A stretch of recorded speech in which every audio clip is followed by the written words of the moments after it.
Olá, pessoal, tudo bem? Sou Carla Zanardi, sou fisioterapeuta neurofuncional na infância e na adolescência. Atualmente atendo na minha clínica, na Espaço 7 da Unidade Brooklyn.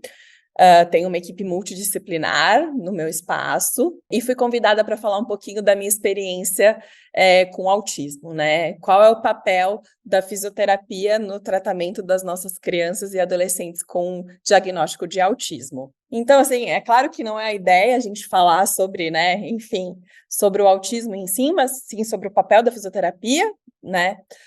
Mas eu preciso falar um pouquinho do que é o autismo, né? Então, ele é considerado um transtorno do neurodesenvolvimento. A gente tem aí dois pilares principais. A gente tem a dificuldade da comunicação social, né? Muitas vezes eles têm dificuldade nessa comunicação, às vezes ela é inexistente, e a presença de comportamentos restritos e estereotipados. Segundo a OMS, o transtorno do espectro autista é um conjunto de condições caracterizados por algum grau de dificuldade no convívio social, na comunicação verbal e não verbal, e interesses específicos por algumas atividades, muitas vezes realizadas de forma repetitiva. A gente tem a predominância do diagnóstico no sexo masculino, né? A gente sabe que atualmente a gente tem mais diagnósticos nos nossos meninos, mas as últimas pesquisas já trazem um aumento significativo no número de diagnósticos nas nossas meninas, né? Essa proporção, durante os anos, vem diminuindo. Isso é um dado importante, principalmente né, na nossa prática clínica, estar atento nesse aumento de diagnóstico nas nossas meninas. A etiologia do espectro autista ainda é desconhecida.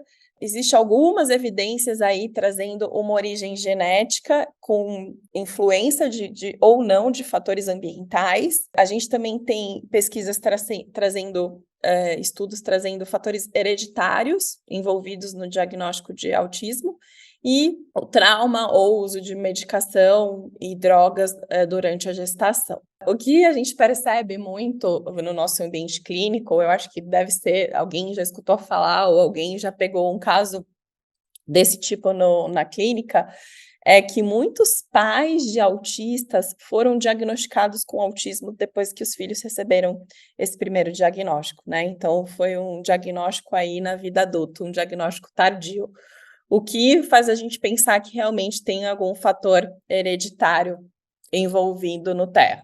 Quem faz o diagnóstico, é claro, precisa de uma equipe multidisciplinar envolvida com essa criança. O diagnóstico ele é clínico e precisa ser detalhado, né? Dificilmente em uma consulta a família vai receber esse diagnóstico fechado de TEA. Então, é necessário alguns testes específicos, uma anamnese muito bem feita com a família, algumas observações clínicas importantes dessa criança.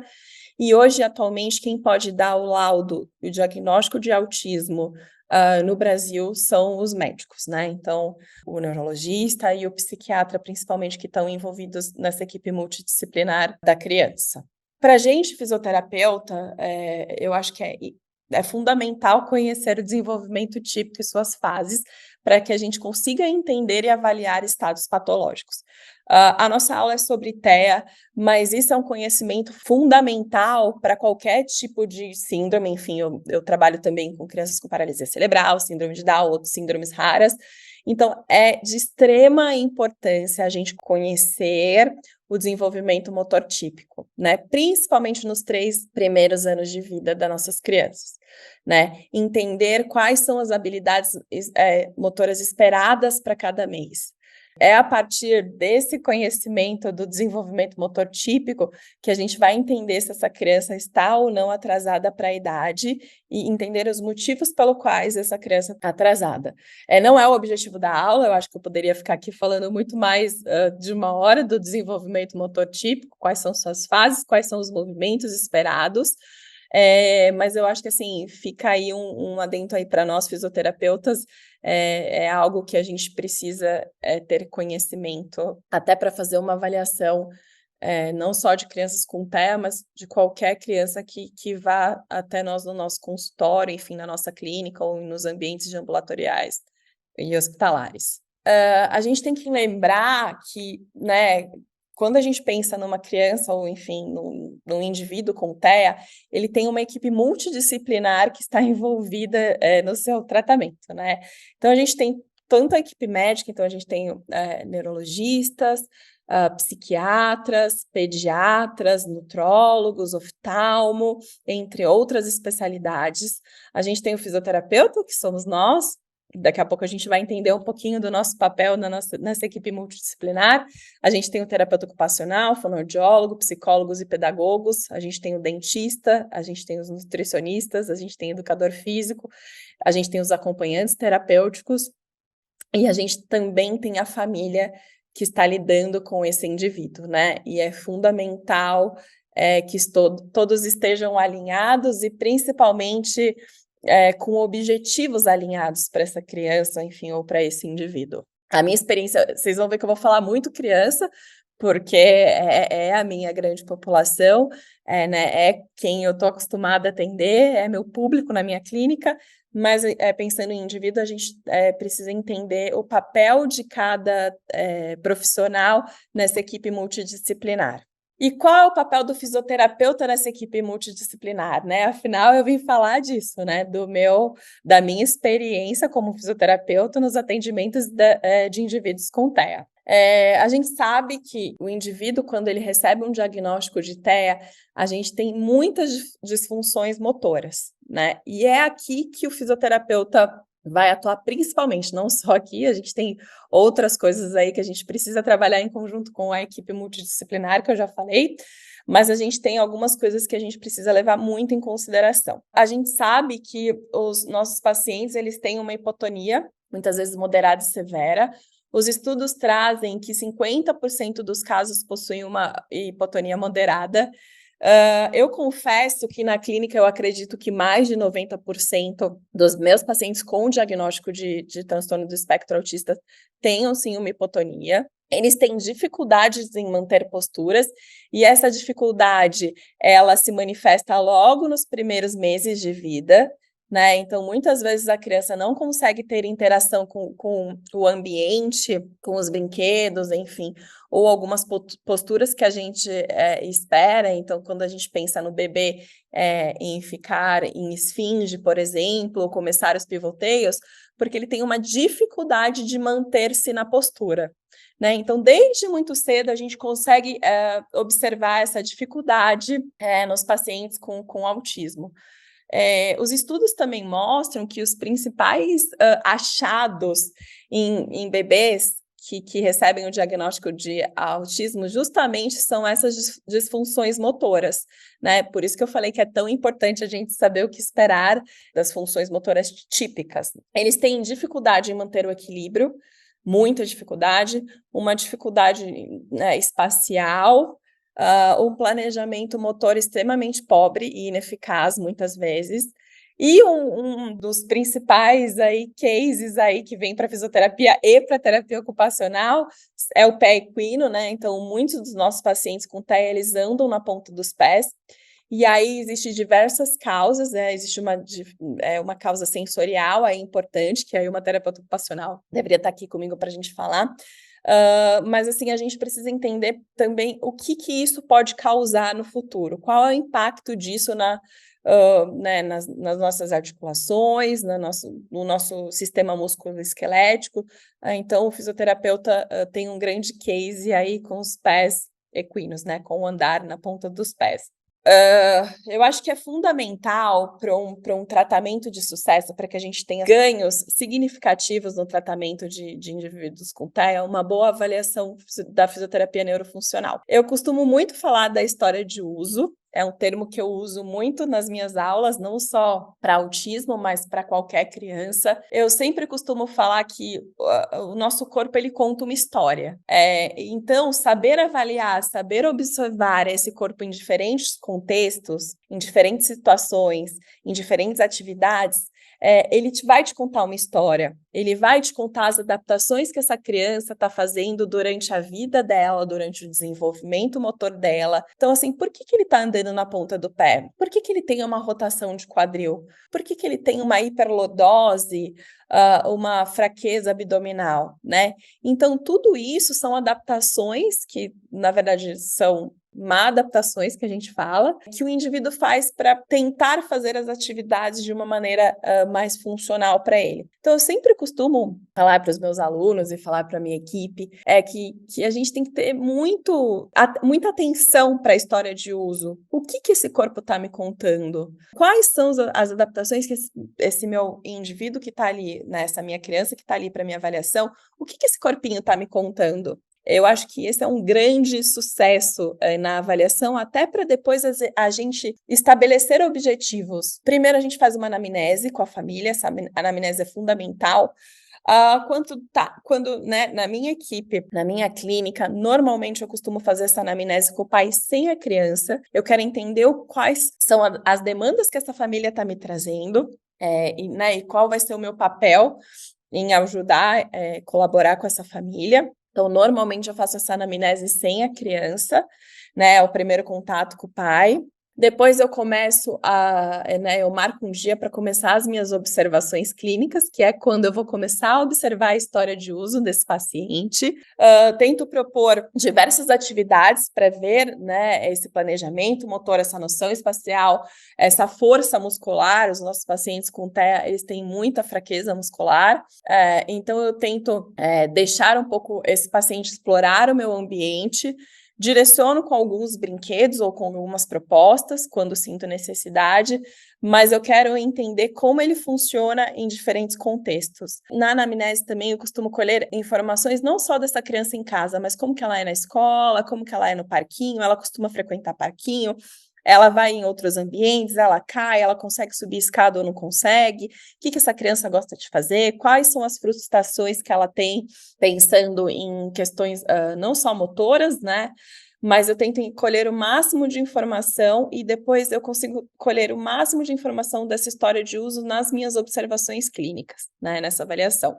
Depois vou escolher algum teste específico, né, então eu posso escolher um teste de caminhada, um time up and go, né, então quando eu penso em marcha, eu vou avaliar a força muscular, eu vou avaliar o desempenho desse meu paciente num treinamento locomotor na esteira, vou usar algum aplicativo para mensurar essa amplitude de movimento de tornozelo, por exemplo, na esteira. Então, assim, quem vai decidir que teste específico eu vou usar realmente o paciente, a idade que ele está e principalmente quais são as queixas da família e minha observação clínica. Vou usar uma escala como Alberta, enfim, né? A gente tem diversas escalas e aqui também eu poderia ficar falando de várias outras escalas. Já aconteceu de eu usar escalas que não era para autismo, para avaliar a função motora grossa. Então, eu gosto bastante do GMFM, é usado para pacientes com paralisia cerebral e autismo. Eu já adaptei ele, já usei com alguns pacientes com TEA e foi muito legal. Eu consegui depois fazer um follow-up e identificar aí alguns resultados e mensurar esses resultados pensando em função motora grossa. Então, assim, é muito da gente entender qual é o melhor teste para avaliar e mensurar aquilo que a gente vai definir como objetivo, né? Eu sempre costumo falar que a gente precisa de ferramentas para mensurar. Não adianta, depois que eu definir objetivos, né? Então, eu terminei minha avaliação, eu vou definir objetivos junto com a família e com a equipe multidisciplinar, eu preciso ter ferramentas para mensurar os meus ganhos, né? Então, o meu objetivo, né, eu costumo ter objetivos a curto, médio e longo prazo, mas eu não posso simplesmente chegar para a família e falar assim, ele melhorou. Ele melhorou o quê? Como? Onde? Né? Então, eu costumo traçar com a minha equipe objetivos mensuráveis e reais para aquela criança. E aí, depois a gente vai falar um pouquinho da CIF mais para frente, que é importantíssima nesse contexto de avaliação. Então, assim, eu preciso ter ferramentas para mensurar. Nossa, Carla, mas você consegue fazer isso em uma sessão? Não consigo fazer. Normalmente eu divido, eu faço essa anamnese né, e tento colher o máximo de informações da família e vou conhecendo essa criança. É claro que depois de alguns atendimentos, vai ser muito mais fácil para eu definir os meus objetivos reais para aquela criança e que tenham um impacto realmente funcional e na qualidade de vida dessa criança. E aí sim eu vou escolhendo testes específicos para eu usar durante os meus atendimentos. Muitas vezes eu uso questionários de qualidade de vida, questionários, enfim, de habilidades motoras em casa dessa criança. E os exames complementares, né? A gente sabe que existe alguns achados aí, ainda pouco significativos, mas normalmente, se essa criança tem alguma ressonância, enfim, tomografia, eu peço para essa família trazer e também avalio. Se eu tenho algo, já aconteceu, por exemplo, de eu pegar alguns padrões de marcha, então quando vem uma criança um pouco mais velha para mim, com já um pé equino, ou com uma rotação ali compensatória de quadril, muitas vezes também eu peço exames complementares para o ortopedista, então vou pedir um raio-x de quadril, de coluna, quero entender se essa criança tem uma tendência ou já tem uma escoliose instalada. Então, muitas vezes, se essa criança não tem esses exames, principalmente de imagem, pensando em quadril, joelho, pé e coluna, eu vou pedir para a família buscar um médico, né, um médico ortopedista, para que a gente tenha acesso a esses exames complementares, né? Principalmente nas crianças mais velhas, que a gente percebe uma disfunção motora importante na marcha. Eles têm, né, pensando que a gente tem aí hipotonias muitas vezes severas e uma fraqueza muscular, a gente tem uma tendência a escolioses, algumas rotações de fêmur no quadril, então a gente precisa estar muito atento, né, a essas questões. Então por isso que os exames complementares, eles não são só importantes para avaliação, né, na fisioterapia neurofuncional, mas também durante todo o processo de tratamento, né, o processo que esse paciente vai ficar com a gente, é importante a gente ter acesso aos exames de imagem. Quando a gente pensa em atendimento, a gente precisa falar da CIF, é a Classificação Internacional de Funcionalidade, Incapacidade e Saúde. Nós, como fisioterapeutas, vamos sim avaliar as funções e as estruturas do corpo. Então, se esse paciente ele anda na ponta do pé, ele já tem um encurtamento, como eu falei, ele tem uma tendência à escoliose, ele já tem alguma escoliose, ele tem alguma questão de quadril importante, ele tem alguma compensação que esteja, enfim, causando algum tipo de encurtamento, alguma fraqueza muito específica. Então, a gente vai sim avaliar todas as funções e estruturas do corpo. A gente vai avaliar a amplitude de movimento desse paciente.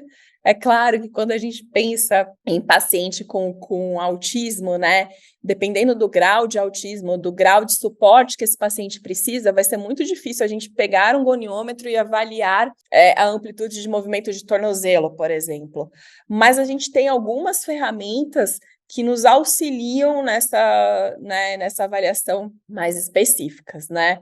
É claro que muitas vezes eu quero ver é impossível ter essa mensuração real, mas eu coloco essa criança numa função, então vou filmar em câmera lenta, eu uso muito a câmera lenta e filme para depois eu colocar e tentar angular algumas estruturas, principalmente tornozelo, joelho e quadril, eu uso bastante. Coloco esses pacientes na função, principalmente na esteira, no treinamento locomotor. Eu acho que a gente precisa definir o que é capacidade, o que é desempenho.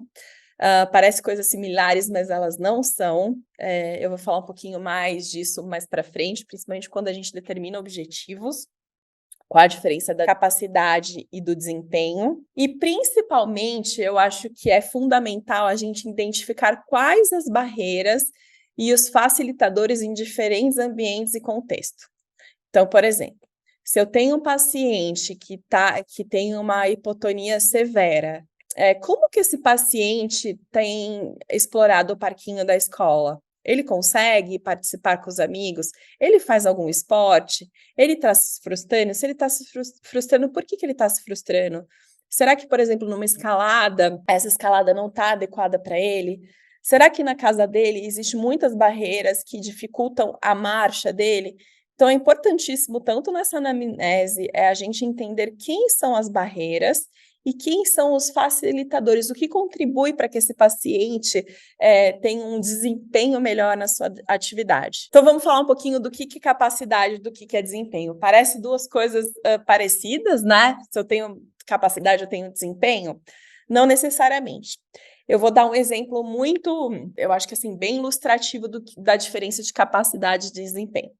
Então, eu tenho um paciente que quer andar de bicicleta, né? Então, vem o paciente e o objetivo funcional da família, né, e da equipe multidisciplinar é que esse paciente consiga andar de bicicleta ou triciclo, enfim. E aí, eu, como boa fisioterapeuta, tenho um triciclo super adaptado na minha clínica, eu vou treinar, né? Vou trabalhar fortalecimento, vou trabalhar planejamento motor, vou colocar esse meu paciente no meu triciclo adaptado e ele vai conseguir aí fazer, né? Vai conseguir andar de bicicleta no meu ambiente clínico, né? Então ele foi capaz de andar de bicicleta, né? Ele conseguiu andar de bicicleta num ambiente que foi né? Eu diria assim, ele foi feito para que ele consiga, né? Então, ele tem uma bicicleta adaptada, tem uma fisioterapeuta que está dando todo o suporte para ele. Muitas vezes, esse meu paciente, se ele tem uma dificuldade de dorsiflexão para fazer essa propulsão da bicicleta, eu vou adaptar alguma faixa. Então, ele foi capaz de andar de bicicleta no meu ambiente clínico. Ele conseguiu desempenhar essa função dentro da minha clínica. Porém, se eu der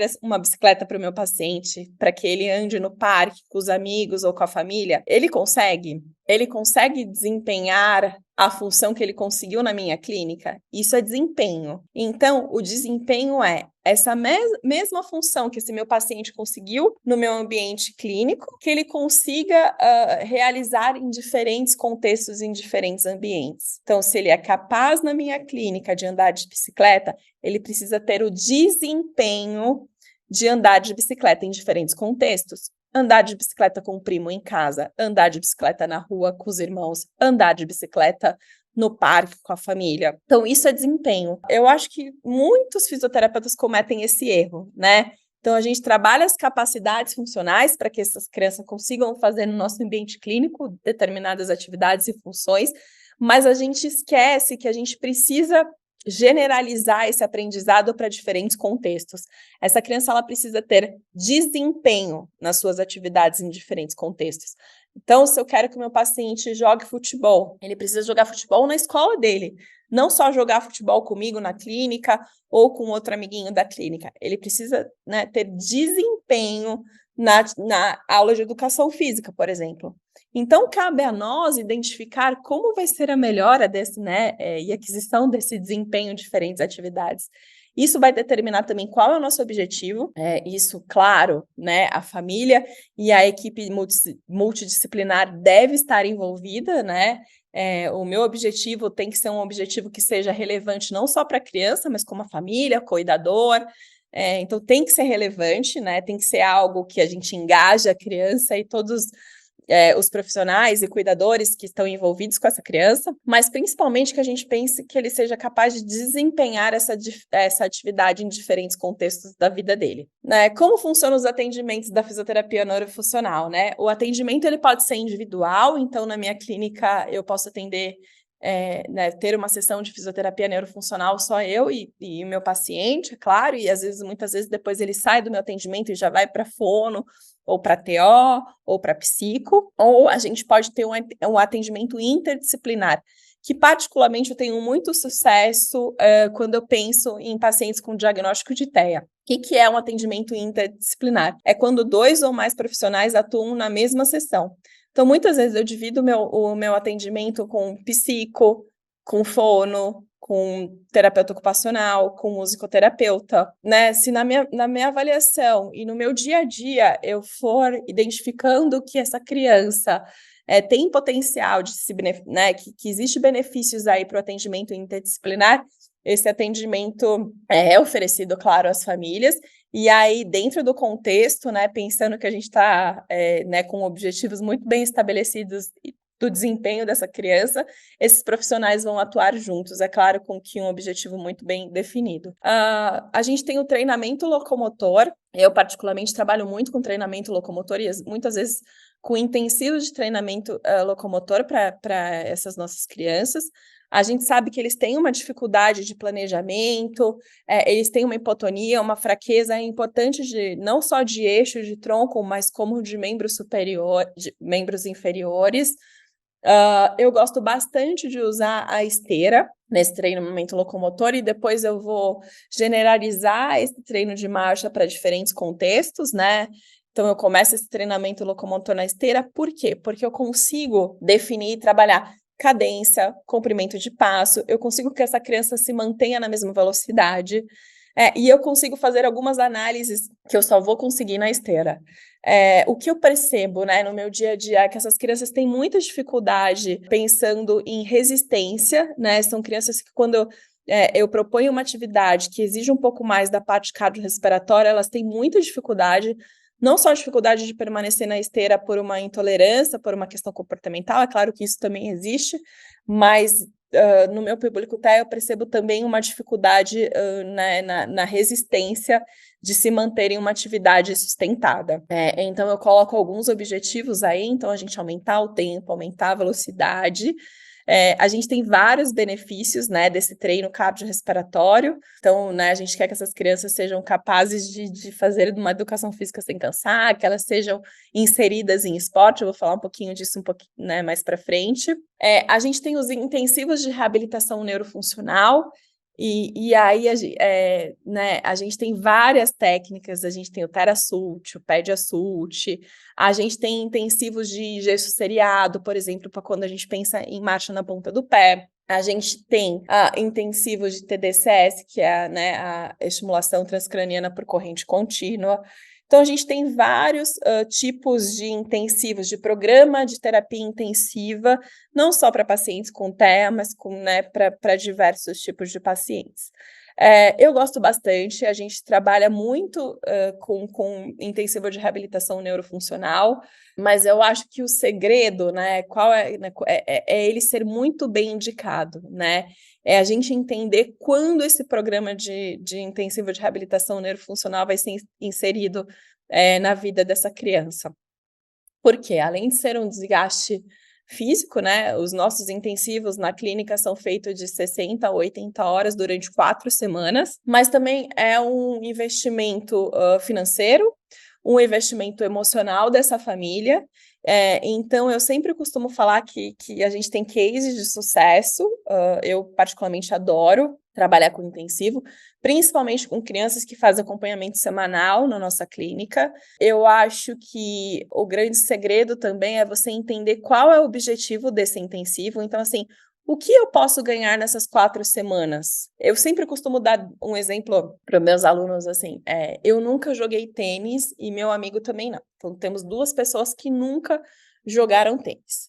E aí, a gente vai começar a jogar tênis hoje, e eu vou ser submetida a um treino de 2 vezes por semana, com um professor de tênis, e o meu amigo vai ser submetido a, durante 4 semanas, 80 horas. Então, ele vai ficar de 3 a 4 horas por dia treinando tênis. Então, o que eu costumo falar? Que esse meu amigo, ele tem maiores chances de aprender tênis, né? Aprender mais rápido, com mais qualidade. Então, eu estou dando maior chance para ter esse aprendizado motor.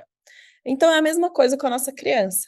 Se eu tenho um paciente que eu vejo que tem uma indicação, então, por exemplo, ele quer muito andar de bicicleta, ele está quase andando de bicicleta, e aí eu resolvo pensar aí que em 4 semanas a gente vai ter estratégias para treinar o desempenho na bicicleta, né? Então, assim, o segredo para o intensivo é a gente entender se é o melhor momento para o paciente e para a família desse paciente, porque, como eu falei, existe um investimento não só financeiro, mas um investimento emocional dessa família e dessa criança, em todo mundo que está envolvido, e entender se a gente tem objetivos reais para 4 semanas. Muitas vezes a gente tem um paciente, a gente tem vários objetivos, né? Mas nessas 4 semanas, assim, o que eu consigo ganhar nessas 4 semanas? É melhorar a marcha? Esse paciente... Nossa, já aconteceu, por exemplo, Carla, ele vai para a escola, tem uma escada nessa escola, mas ele não consegue subir a escada. Então, a gente bola uma intervenção terapêutica, né, nesse programa intensivo para que ele consiga, para que ele seja capaz de subir a escada e descer a escada na escola. Então, eu acho que, assim, existem várias formas da gente fazer esse intensivo. A técnica, né, eu tenho formação em diversas técnicas, né, Bobat, TheraSult, PediaSult, treinamento locomotor, gesso seriado, TheraTogs, enfim. Mas o que determina, né, qual é o sucesso da terapia é você definir muito bem esse objetivo, né? E quais as estratégias você e sua equipe, a equipe toda que está envolvida nesse intensivo, quais são as estratégias para que vocês consigam, nessas 3 ou 4 semanas, alcançar esse objetivo estabelecido entre equipe e família? A orientação parental no nosso dia a dia é fundamental, né? Eu costumo falar, a gente não tem muito esse perfil no Brasil de programas domiciliares, então, mas eu costumo muito conversar com as minhas famílias e principalmente determinar alguns objetivos para que sejam alcançados em casa. É importantíssimo essa conversa entre clínica e família. Não adianta eu estar trabalhando em diversos contextos ali no meu ambiente clínico se isso não é generalizado para outros ambientes. Então, é fundamental que a gente tenha esse momento de orientar a família e os cuidadores que estão envolvidos no cuidado do nosso paciente, e também a orientação escolar, né? Muitas vezes a gente tem reuniões com a equipe educacional do nosso paciente, a gente tem adaptações em ambiente escolar. Então, assim, como que o fisioterapeuta vai atuar para que, né, esse paciente tenha um desempenho motor melhor na escola, em casa, com os amigos, num passeio? Então, é fundamental esse tipo de orientação, tanto para pais e cuidadores, como em ambiente escolar. Aqui é um pouquinho do que eu falei já, né? Então, a equipe de saúde desse paciente, a equipe educacional escolar e a família e cuidadores, eles devem o tempo todo estar trabalhando com os mesmos objetivos. Eu gosto muito dessa imagem, porque eu acredito que para a gente ter sucesso, né, a gente precisa trabalhar junto, a gente precisa ter objetivos em comum, a gente precisa entender qual é o meu papel e qual é o papel, por exemplo, dos outros profissionais, né? E principalmente a gente está muito bem alinhado em relação, principalmente num contexto tão abrangente quando a gente pensa numa criança com diagnóstico de TEA. Aqui é uma parte muito importante, né? Como eu falei, a minha especialidade é com crianças, né? E a gente tem que pensar a importância do brincar. O que uma criança faz? Brinca. É fundamental a gente entender que muitas vezes a gente vai ter que adaptar o brincar. Quantas famílias chegam no meu consultório e na minha clínica, chegam até mim e elas não sabem brincar com os filhos? Então, é nosso papel clínico também identificar quais são os potenciais dessa criança, quem são as barreiras e quem são os facilitadores, que tipo de brincadeira engaja essa criança, e lembrar que a brincadeira ela gera movimento, gera aprendizado motor. Então, não adianta colocar... E aí, gente, eu não falo só de paciente com diagnóstico de TEA, mas qualquer tipo de criança, qualquer tipo de paciente na infância e na adolescência. O que engaja essa criança? Porque brincar engaja. Então, assim, eu quero trabalhar fortalecimento, vai adiantar eu colocar um peso nessa meu paciente e falar, vamos lá, 10 repetições? Não, não faz o menor sentido para aquela criança. Então, a gente precisa entender a importância do brincar na vida e principalmente na aquisição de novas habilidades das nossas crianças. Muitas vezes a gente vai ter que... É uma brincadeira de faz de conta, é uma brincadeira... Né? Existe algum brinquedo específico que essa criança goste, o que a gente precisa adaptar para essa criança, né? Então, muitas vezes eu adapto o brinquedo ou adapto onde eu vou colocar esse brinquedo, tento entender qual é o contexto da casa, do que ele gosta de brincar em casa, do que ele gosta de brincar com os amigos. Então, é extremamente importante a gente pensar que é fundamental para as nossas crianças, com qualquer diagnóstico, brincar. E o fisioterapeuta precisa estar atento a adaptar as brincadeiras e os contextos que essa criança está inserido. Muitas vezes, a gente vai ser responsável por ensinar os pais a brincar, né? Nós seremos pontes para essa família, para esse cuidador, para essa professora que está inserida no contexto educacional, como a gente vai brincar com essa criança?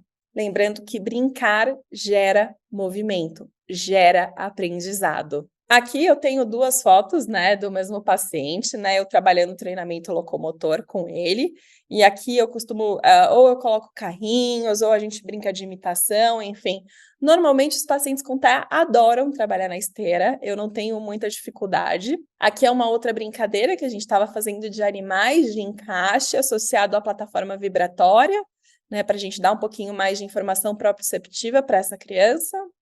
Quando a gente pensa, né, no brincar, né, as nossas crianças vão crescendo e a gente precisa falar de atividade física e esportes para nossos pacientes com TEA.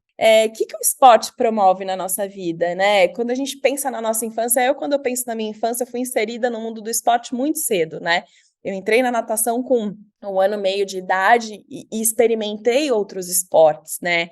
Até que eu me encontrasse em algum, né? Eu acho que é fundamental para a criança, para a gente ter interação com outras crianças, para saber lidar com frustrações, para fazer amigos, né? Muitas vezes a gente tem um amigo da natação, um amigo do futebol. Então, assim, é fundamental que a gente inclua nossas crianças em algum tipo de atividade física, né?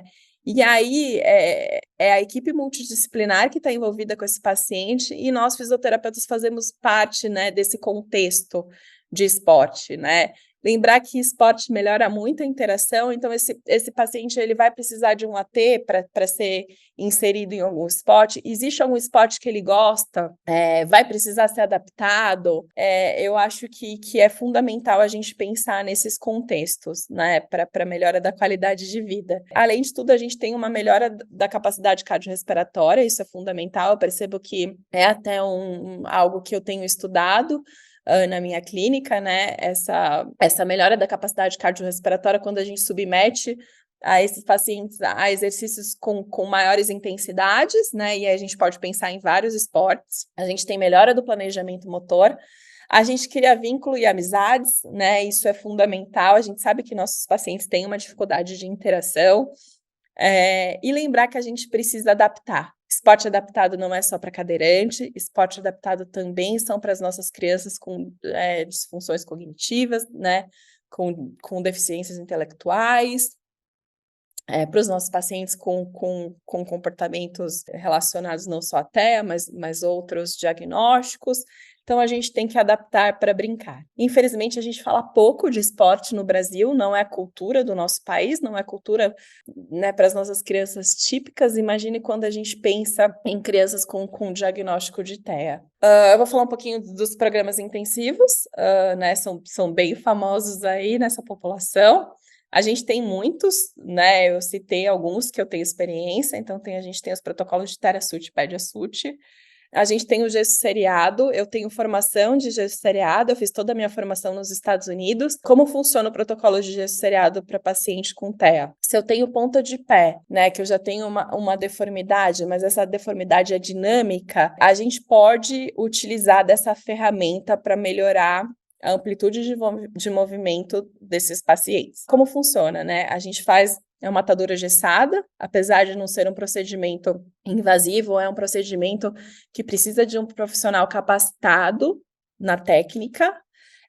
A gente vai fazer trocas de gessos e ganhar amplitude de movimento de tornozelo durante essas trocas. Normalmente, o programa ele é composto por 4 semanas, com 4 trocas de gesso, né? A criança permanece 6 dias com o gesso e faz uma troca, e isso a gente faz 4 trocas e vai ganhando amplitude de movimento até que essa ponta do pé, né, esse andar na ponta do pé desapareça. Né, os resultados têm sido muito bacanas quando a gente pensa nessa população. Essa criança, durante essas 4 semanas, ela precisa fazer fisioterapia, né, faz parte do protocolo de gesso seriado a criança fazer fisioterapia pelo menos 3 vezes por semana, porque a gente quer dar uma nova história, então, melhorando essa base de suporte, eu melhoro essa história de uso das outras articulações e dos outros mecanismos envolvidos nas atividades. Então, essa criança, ela é submetida à fisioterapia com gesso.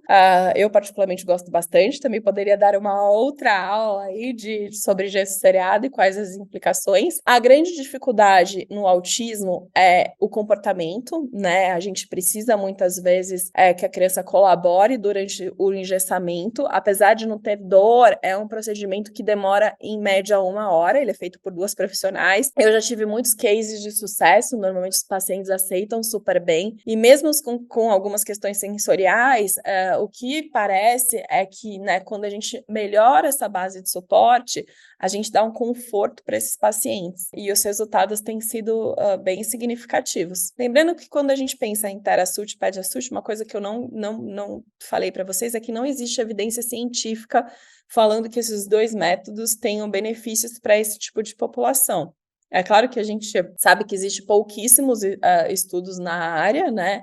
A gente já sabe dos benefícios da terapia intensiva para diversos pacientes, mas não necessariamente envolvida com métodos específicos. A gente tem a eletroestimulação transcraniana por corrente contínua, quando a gente usa eletrodos em regiões específicas, né, pré-definidas conforme os objetivos.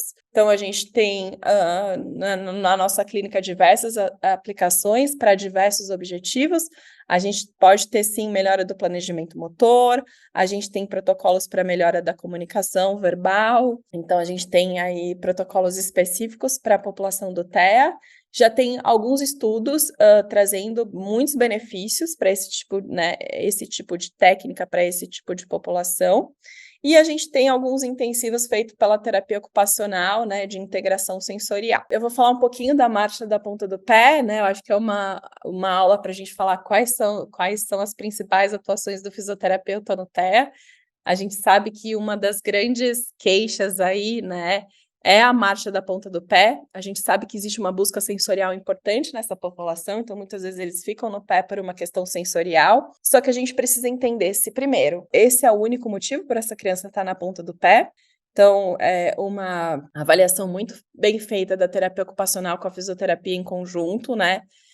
A gente precisa entender se existe algum componente né, muscular aí envolvido, então essa criança já tem algum encurtamento por permanecer nessa postura durante muito tempo. Então, uma avaliação aí dessas estruturas envolvidas na ponta do pé.